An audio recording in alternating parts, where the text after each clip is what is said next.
This is SDR News and Geekazine.com's coverage of NAB, brought to you by HP.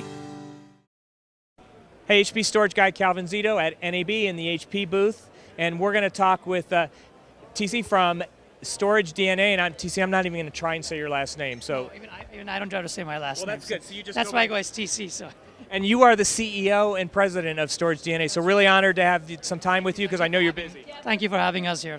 So for folks that don't know who StorageDNA is, I mean, we were talking a little bit, I know you're involved a lot in the archiving process and in post-production, but tell folks what StorageDNA does. Yeah, StorageDNA is an LTO and an LTFS archiving solution, and we're largely targeted in the media space and enabling media customers now deal with this deluge of file-based content that's essentially being generated now. So that's what we're doing.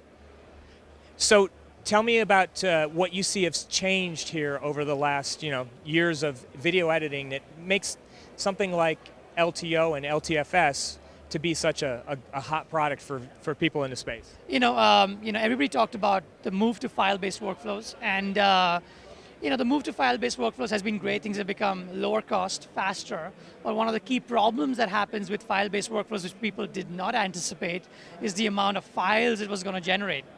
And one of the big issues they're having now is, where do I put all these files? And if you are an end user and you look around a little bit, and you finally come to the conclusion that the best place in terms of cost, reliability, and performance is going to end up being LTO tape. And I think that's the reason why we're seeing such a great buzz around it now. So. Yeah, and as video editors, people don't want to delete that stuff. I mean, I do a little my own blog video, and I've got probably 2 years of video I've shot, and I haven't deleted a single thing yet. And that's a problem with all of us, right? We take pictures, we got Word documents, and right? We got Word documents at 5 versions and we don't want to delete it, right? And I think that's something that's the human condition, right? We do not want to delete content just for fear that we might need it again, and at the same time we can't keep it on expensive storage. And I think that's where LTO actually resonates so well now with media. And the one thing that maybe doesn't resonate so well is that these guys that are doing video editing, they're creative geniuses.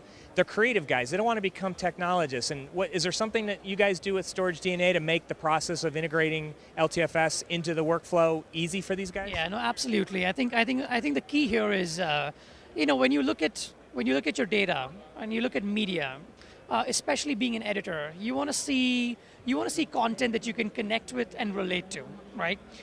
So we take the content as it's being archived. We try to hide the complexities of what the file system is showing you, and instead we use our interface to show you clips and previews and metadata. You see the same clip name in our interface as you see inside of Avid, right? And it's very comforting to an editor to see a clip name that they put inside of Avid rather than seeing 9 MXF files in a file system. So we are trying our best to essentially bridge the gap between the underlying technology and what the editor and the creative user is used to seeing in their interface.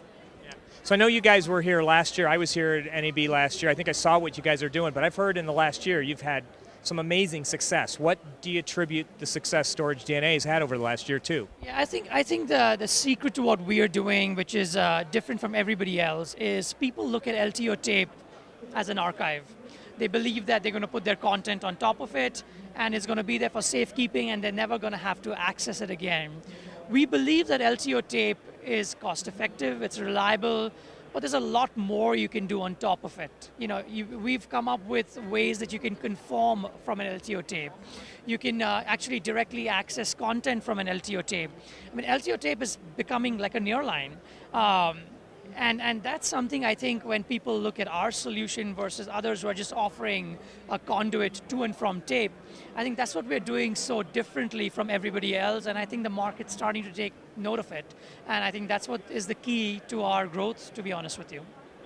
So last thing before I let you go, because I know you're talking to a lot of customers here, and you guys have your own booth too. How can people that want to learn more about StorageDNA find out about you? Do you guys have a website? Yeah, absolutely. www.storagedna.com. And if you want to speak to someone live, give us a call. We're more than happy to talk to you and talk about your workflows and help you solve your data management challenges. So great. Well, thanks for joining me here. I appreciate the time, and best of success here at NAB and going forward. Thank you so much. Thank you.